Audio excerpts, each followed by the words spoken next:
first, before we get started, we kind of, well, for lack of a better term, we took an issue with the title of our panel. I mean, none of us on this stage, we're all entrepreneurs. We either have startups or existing businesses or established businesses. And none of us particularly feel like outsiders. We're not, imposters. We don't feel like we don't belong. We're not succeeding in spite of being black entrepreneurs. We are just succeeding and we happen to be black. So we wanted to kind of change the narrative of the panel today. So we're retitling it, Entrepreneurial Diversity and Economic Growth. So before we get started, I want to give my panelists here an opportunity to tell you a little bit about their businesses and why they founded them. Great. Test. Can everyone hear me? Yes. Great. Hello, everyone. My name is Regina Gwen. I'm the co-founder and CEO of Noir. We're an at-home beauty booking app for women of color. So you can book an appointment and a traveling hairstylist will bring a hair salon to you, to your office, your hotel, or your hospital, or wherever you are. And we really founded this company based off of a need for being able to have more convenient, easy, and high-quality styling options.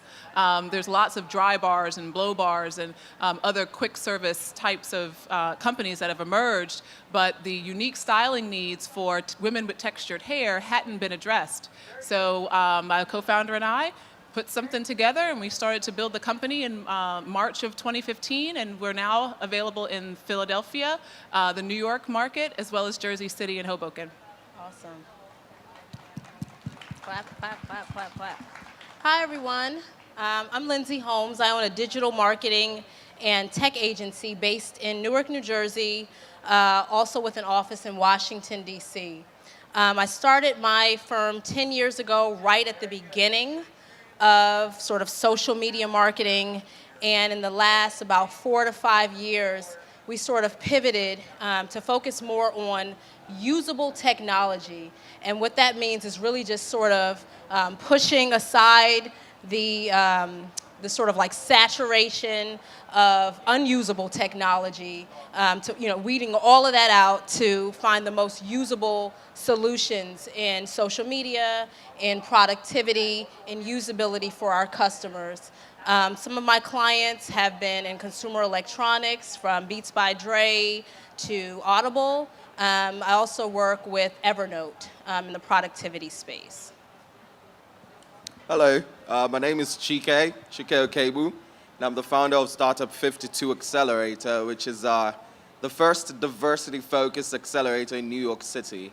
Prior to that, well, my background is actually in biomedical engineering. I also was an educator at City College of New York for about 7 years, and co-founded a nonprofit focused on youth and empowering them through entrepreneurship and education. Startup 52 is very new. We're in our second year, and we actually start off next month. So we're looking forward to that, looking forward to meeting a bunch of innovative startups, both from the US and internationally. And yeah, exciting stuff going on. All right, thank you guys. Now, we'll just get into it. So, there's been a number of studies that have, tied economic growth to a diverse set of products or service offerings on the market. And, that growth is intrinsically tied to like the demand for those products being diverse as the landscape of this country. Now, from the products and services you've seen here at Propeller and just out in the tech landscape in general, do you think we're ready for the next wave of growth and innovation for this country? And if not, what should we all be doing, or what can we do as individuals to support these ventures or create ventures that will support that growth? I'll start. Okay.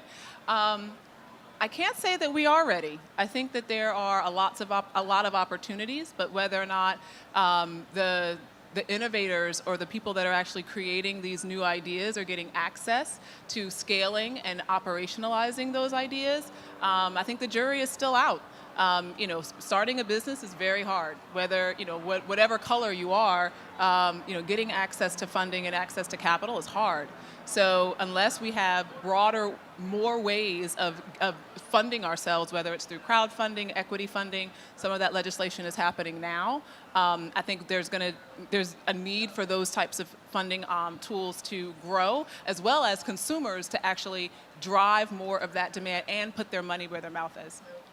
But I do think as we sort of look more towards the entrepreneurial landscape, things are bright. I'm a bootstrapper at my core. I started my agency that way. I founded a few startups that way just because I didn't want to wait for funding. And I think as, more people are laid off and are sort of forced into entrepreneurship, that sort of mindset, that sort of lean startup mindset is going to be key. And I think you can start anything with the technology that's out here today. I don't think we are, but I think we're moving in the right direction, right? So, we still live in a world where 1% of venture capital funded startups are led by black founders, right? In a country where, blacks make up 13 to 15% of the population. So I think the conversation should, the more we talk about what needs to happen, the more we get more people of color involved, more women, more LGBTQ people involved in decisions like this, right? So they become funders, fund managers. Though startups that are led by them are funded as well, then I think we start to balance the equation a little bit to make sure that we have a better future that incorporates everyone. Right. Now, Chika, you touched on this a little bit about the challenges that a lot of black founders have, especially when it comes in regards to obtaining capital. But in what ways do you feel like, being a minority or, being a black founder has worked to your advantage? Like, how do you feel like your perspective as, a minority contributes to your X factor and even in your daily life and with Startup 52? Feel free to kind of run the gamut as far as, how that helps you. I'm a fighter, right? And in fact, when you talk about people of color who venture into entrepreneurship, I think that's what we represent, persistence, right? So we know the odds against us. However, we still dive into this. And I think it's a skill set that is helping us thrive, right? We're all entrepreneurs here, actually, and we cannot tell you that things have gone perfectly or that things are looking up now. For instance, I'm trying to raise a venture capital fund with an investment thesis focused on diversity. And actually, an LP told me that he thinks it's better off as a college project because he doesn't think diversity is what funding. So this is 2016, and these are the sort of responses we're getting. But that's not going to stop me from doing what I'm doing or pursuing what I'm pursuing. So there's a persistence that I think is helping us thrive regardless of what's out there, right? And, Regina may be able to attest to that a little bit better. Absolutely. I also think that the trends that are emerging right now in pop culture, within our communities, they are very, very valuable. And the only people that can truly decipher and navigate those communities are the community members themselves. Right. So at the end of the day, there's more and more of people are seeing more of an opportunity in untapped markets than ever before, and the only people that can navigate these markets are us. Right. So, whether or not it happens now or whether it happens tomorrow, it will happen because at some point, the trends that are already well established will become saturated, they'll become stale, and they'll become irrelevant. And so ways for us to mine and monetize our own opportunities and on our own je ne sais quoi, whatever you want to call it, that will only be able to, those opportunities will only be able to be leveraged by people who understand that. Lindsey? I think maybe when you start speaking about diversity in terms of dollars, then the greater community can understand that. Beyond being the fact that diversity is needed because it's fair. Minorities are by far like the largest consumers of most things. So I think when you have a diverse startup, when you have a diverse, venture firm, when you have a diverse, even just sort of large corporation and have executives at that, at the table, I think that, there's no way that, you can't really see, Can I add to that? Yeah, go ahead. All right, so here's the thing with diversity, right? So when we talk about diversity, and this is from my experience, a lot of funders think that it's a charity cause, right? Well, let's do diversity because it's socially good. The truth is, it's actually very profitable, right? If you look at statistics and data from McKinsey and even from the SBA, there is a lot of proof that the more diverse your team is, the more successful and profitable you become, right? In fact, it says if you're ethnically diverse, you have a 35% chance of outdoing those who are not.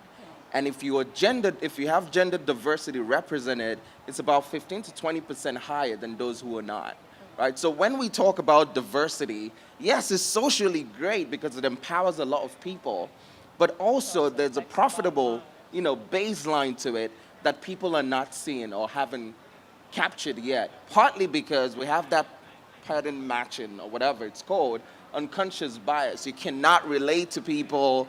You feel like, well, there are 4 young men from Stanford who have done well, and when you see a black woman show up, she does not look like your Stanford white young male. So you don't think that there is a possibility that they will actually succeed because of that. So until we're able to trump that, right, we will still have the problem we're having now. Ooh, let's not use the word Trump. Okay. Maybe not Trump. All right, so you guys are all at different stages of your business. So just thinking about like where you are now and how you started, what advice would you give an aspiring entrepreneur who is looking to do a similar venture to you, or just someone who's looking to tap into a minority market? I think marketing to minorities, whether that be women, whether that be different racial groups, is a unique marketing skill set that really takes some time to hone. So any advice or insights into tapping into like very niche markets? I would definitely say that doing your research, really understanding your consumer, understanding your target audience is important. Not just expecting to know everything because I'm a black woman and that I'm focused on women of color, that I instantly understand everything and every nuance, every step of the buying process, because it's just I'm an N of one. So making sure that you're actually doing your due diligence, even on a target market that you may very intimately know, I think is really important. And also, you hear about like fail fast, and you hear, do all the things that don't scale and all this jazz. Like, I guess I'm a big proponent of doing things your way. There's tons of blogs and there's tons of articles and there's everyone out here that's going to have an opinion on what you do. Make sure that every decision that you make is because you want to make it and not because someone else told you to do it. Now, I have a quick question for you. Like, because your business is focused on black women and natural hair, like, do you feel added pressure to have a degree of like thoughtfulness about your marketing campaigns, like your research, making sure like your segmentation is correct? Absolutely. And there's going to be a level of expectation, and there should be. Yeah. Because in fact, if someone that didn't look like me was going after this market, there'd be another whole separate level of skepticism. But that's also why I did the work. I think it's important for me to stay true to my constituency and make sure that people, because I know this struggle, I know how it feels to get up at 9 o'clock in the morning and go to a hair salon and be there all day long because they're triple booked, and then they take walk-ins and the stylist is unprofessional, and I'm sitting here out of my whole Saturday. So I intimately know that experience as an N of one, but then I also confirm that to N's of thousands because we did the research and understanding, why this is happening and why we continue to put up with it. Lindsey? My advice would be to start lean. Don't wait for funding if you can't get it. Embrace it if you can get it, but bootstrap. I believe that this life is about your dreams and your ideas and innovating. And if we wait on funding, oftentimes we won't get that idea done. So I think, and I also believe in being on the front foot. So I'd say start, put it in action, and then that will come. And my sort of last piece of advice, and something I've done several times, is be ready to pivot. I think we can think, we can be very linear thinkers, and we have an idea in our heads and we just want to go full speed ahead, and sometimes it's about a subset of that idea or another idea that could help someone in the same way. So be ready to pivot, be open to the pivot, be flexible. All right, so I'm going to borrow from Nike, that says just do it, right? So I've come across many people who think that, well, I have to do all of this before I launch. I'm scared people are going to steal my idea. That's bull crap. Just dive right into it. This is what I've learned from not having money. You become very creative, right? You find all the possible partnerships that would help you thrive. You find all the people who are willing to help you survive. Just go for it. Go for it. Talk to a lot of people. Be coachable. That helps you in making your product better. I had something else in mind, but it kind of skipped. So. Take your time. Yeah. So any closing thoughts on just diversity in tech? Your thoughts on the dynamics, the programs that are emerging as a result to increase the number of minorities in tech, get people past the imposter syndrome, whoever may be experiencing it, and moving things forward? I just think it's necessary. Diversity is necessary. Like I said, from a bottom line figure as well.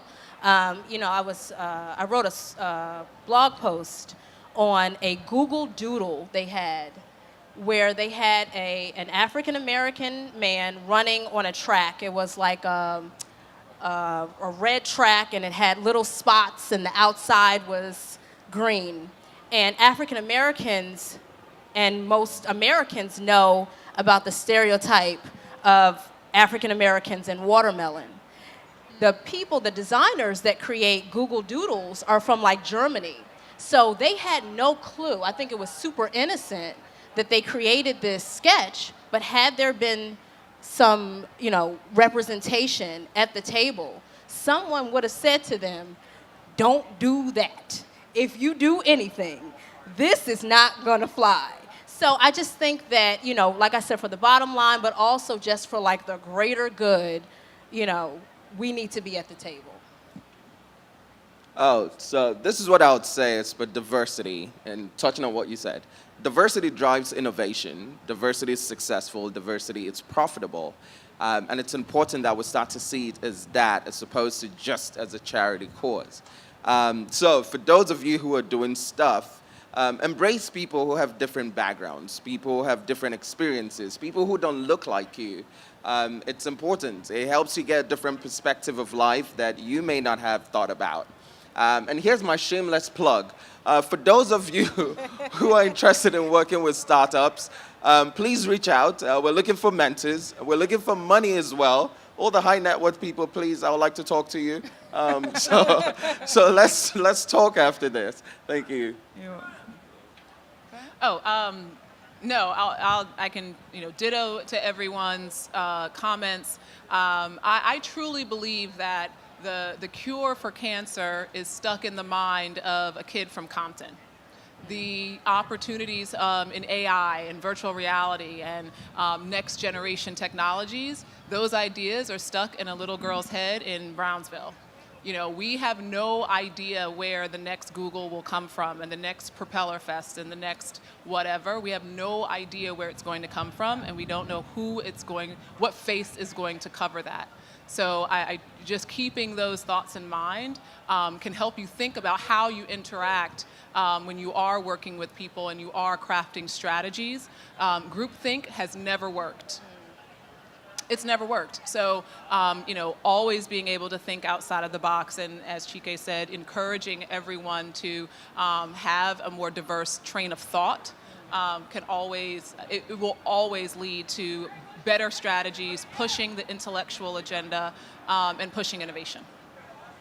All right. Now, we know that Startup 52 is looking for mentors, but does anybody else have any organizations that anyone can get involved with to not only just support diversity, but, support entrepreneurs or just inspire creatives or rising innovators that you would like to plug? Well, New Jersey Tech Meetup, that's always a good one there. Aaron's great work here with Propeller Fest has always, been a great opportunity for me to meet more technologists here in New Jersey. Also, there's a great group called Blacks in Tech that Mike Street, who was on the other panel, he also runs that meetup group, which is amazing in terms of building communities, particularly in New York, but again, across the country.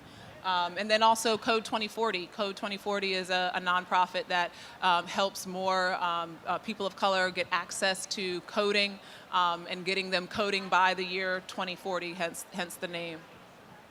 And Lindsey? I say come to Newark. Like I said, I moved to Newark about 9 years ago now, and the growth has been really slow, but it's been good and it's promising. There's tons of tech meetups. But more than that, just come and sort of be a part of the ecosystem. We're trying to get kids really involved. Like Regina said, I believe it really starts with these kids that are just super confident, but that don't have the resources and the access, typically, that others do. So just come to Newark, talk to Jared that was here and his program. I'll plug his program. But we're doing some really amazing things, and I'm right in the middle of them, so I hope to see you. Oh, finally, once again, we need mentors. They're exciting startups. I've spoken to people building flying cars from over 30 countries internationally. So please, reach out. We need people who have money. That would help a lot as well. And it's always great to talk to entrepreneurs working on exciting ideas. So if you know anyone, please send them our way. Thank you. All right. Thank you, guys. Thank you, guys.